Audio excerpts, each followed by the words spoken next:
அது எப்பவுமே ஆனந்த ஸ்வரூபம் ஒன்று தெரிஞ்சுக்கணுனால இந்த மனசு என்ன ஆயிடுச்சு, நிம்மதி ஆயிடுது.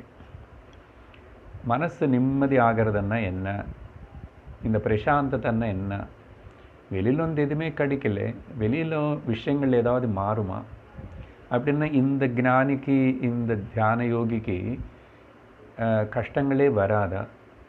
சரீரத்தினாலேயோ மனசினாலேயோ, மனசினால இல்லை சரீரத்தினாலேயோ உலகத்தினாலேயோ அங்கெல்லாம் மாறிச்சான்னு மாறலை. சரீர பிராரப்தத்துக்கு தகுந்த மாதிரி என்ன இதுக்கு கஷ்டம் வரணுமோ அது வரும், என்ன சுகம் வரணுமோ அது வரும்.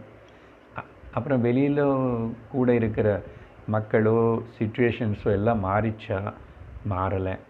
மாறினா மாறலாம், மாறலைன்னா மாறலை. எல்லாம் மாறிட்டா ஓகே, மாறலைன்னாலும் ஓகே, கரண்ட் இருந்தாலும் ஓகே, கரண்ட் இல்லைன்னாலும் ஓகே.